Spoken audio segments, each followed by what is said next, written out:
पल्लवी तुम्हा सगळ्यांचं अगदी मनापासून स्वागत करते आपल्या यूट्यूब चॅनल सियाज मॉममध्ये।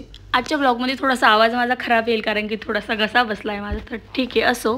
मागच्या व्लॉगमध्ये मी दाखवलं होतं की आपल्या सियाचा बड्डे झाला आहे। थोडीशी आजारी पडली होती पण ठीक आहे, बड्डेच्या वेळेस ती थोडीशी खेळली कारण की मेडिसिन वगैरे दिलेल्या होत्या।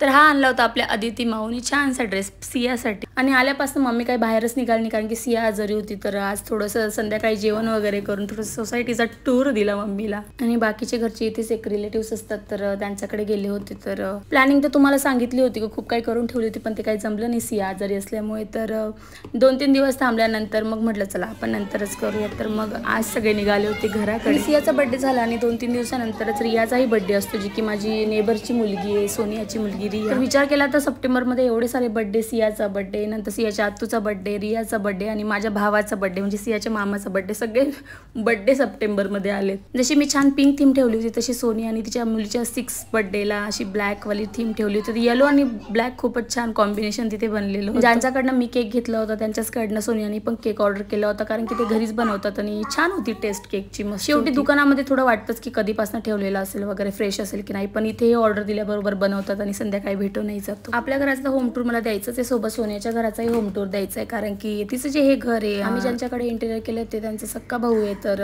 हिचंही घर तिच्या भावाने बनवलं आणि ते बघून नंतर मग आम्ही आमच्या घराचं डिसिजन घेतलं होतं। मला तर वाटतं आता होम टूर दिवाळी नंतरच येणार आहे की काय, कारण व्लॉग टाकायची म्हटलं तर स्टेप बाय स्टेप गोष्टी दाखवाव्या लागतात आणि असं मध्येच कसं मी एवढे सारे पेंडिंगमध्ये व्हिडिओ बनवले। तर मग ठीक आहे, तुमचे खूप सारे कमेंट येत आहे कधी देणार आहे होम टूर, तर लवकरच देईल, मला असं वाटतं 1 महिन्याच्या आत तरी येऊनच जाईल। हे ते जे झुमर लावले ते मला फार आवडलं होतं, मी ते शोधण्याचाही प्रयत्न केला पण मला गोल्डनमध्येच हवं होतं, पण मला रोज गोल्ड भेटत होतं जे की आपली TV युनिटला मी स्ट्रीप लावली आहे, बट माझी गोल्डन होती तर मग मी रोज गोल्ड घेऊन काय करणार, त्याच्यामुळे मग तो स्किप केला प्लॅन। आणि मग जे मी लावले ते पण छान प्राईजमध्ये मस्त भेटलंय। भेटायचं असं काही नाही भेटलं असतं, बट त्याच्यासाठी थोडंसं दूर म्हणजे पिंपरी मार्केटला वगैरे जावं लागलं असतं, तर जाण्यासाठी तर अर्धा वगैरे तास जातो आणि मग त्याच्यामुळे म्हटलं ठीक आहे इथं एक छानसं शॉप आहे तर भेटलं तिथे व्यवस्थित, तर मग आम्ही घेऊन टाकलेलं तिकडेच। व्हरायटी पण होती आणि क्वालिटी पण होती, म्हटलं जाऊ दे मग घेऊन टाकूयात, आणि प्राईस पण ओके होती। अशी सोसायटी असेल तर पर्सनली बोलवायची काही गरजच पडत नाही, ग्रुपवरच मेसेज टाकून दिला की एवढे सारे मुलं येतात बड्डेसाठी। यावर्षी तर काही पॉसिबल नाही झालं पण होप सो की पुढच्या वर्षी एवढ्या सगळ्या मुलांना बोलून छान असा सियाचा बड्डे आपण सेलिब्रेट करूयात।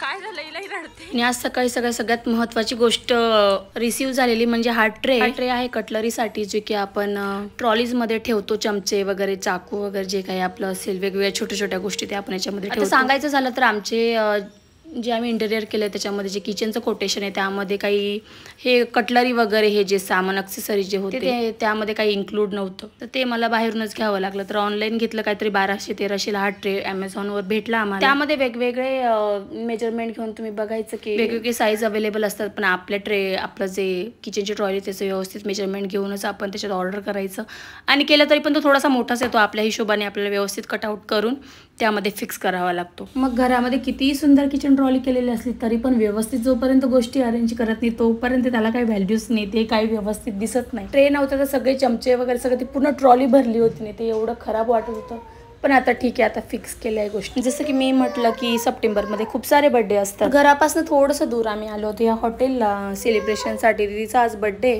तर जिजू इकडे पार्टी देत होते डिनरची। चला असं काही सेलिब्रेशन तर काही होत नाही, पण असं कुणाचा बड्डे वगैरे असेल तर मग तेव्हा थोडंसं छोटंसं सेलिब्रेशन होतं। आणि जी की हॉटेल होती आम्ही इथे आलो होते खूपच छान होती, मस्त मागे छान गाणे वगैरे चालू होते, ऑर्केस्ट्रा टाईप, ते स्वतःच गाणे म्हणत होते। लहान असताना असं वाटायचं की खूप मोठा केक घ्यायला पाहिजे, मोठा केक, आणि आता असं वाटतं की जेवढा छोटा असेल तेवढं बरं आहे। तर इकडे छोटासा केक बोलवलेला, केक छोटा दिसायला आहे फक्त, पण त्याचे पैसे खूप। केकची सगळ्यात जास्त कट होण्याची वाट बघणारी ती फक्त प्रिष्का, आणि काही दिवसामध्ये सियाही असते। मंदिरामध्ये वगैरे जायचं होतं तर ते थोडेसे आधी निघालेले आणि आम्हाला थोडंसं जायला नंतर लेट झालं कारण पाऊस पण चालू होतो तेव्हा थोडासा बाहेर। आणि छोटं असो मोठं असं सेलिब्रेशन असलं की आपण फोटोज व्हिडिओज आपले तर झाले। बर्थडे गर्ल समोर बसली आणि इकडे सगळे फोटोग्राफर बनलो आहे आम्ही, सिया आणि सियाचे डॅडू सोडून। तुम्ही काही करा, फोटो काढा, व्हिडिओ काढा, पण आधी केक कट करा, असं आमच्या प्रिष्काचं म्हणणं। प्रिष्काच काय, आपण पण लहान होतो तेव्हा आपल्याला असं वाटायचं की केव्हा कट होईल आणि केव्हा आपण खाऊ, लहानपणी ती मज्जाच काहीतरी वेगळी असते। सगळं झालं, केक वगैरे कट केला छान, तिकडे एक छोटंसं डेकोरेशन केलेलं असतं त्यांनी केक्स स्पेशली केकसाठी, आणि तिकडेच ते गाणे वगैरे जे चालू असतात तिथे असा कट केला छान केक साईडला, मस्त छान स्विमिंग पूल पण आहे त्यांचं छोटं असं, एवढी काही एक्सपेन्सिव्ह पण नाही, पण ओव्हरऑल छान होती, मस्त होती हॉटेल. माहीत नाही छोटे मोठे काम आता किती दिवस चालणार आहेत. तर आता हे मंदिरला छोटे हुक्स आणलेले मी लटकवण्यासाठी, कारण की पुढे चालून आपल्या माळा लावायच्या असेल, काही फेस्टिवल असेल तर आपण माळा वगैरे तर डायरेक्ट खिळ्यानं ठोकतात, ते छान हुक मिळतात, काहीतरी 2-3 रुपयाला छोटे छोटे हुक मिळतात, तर ते बसवून घेतले आज.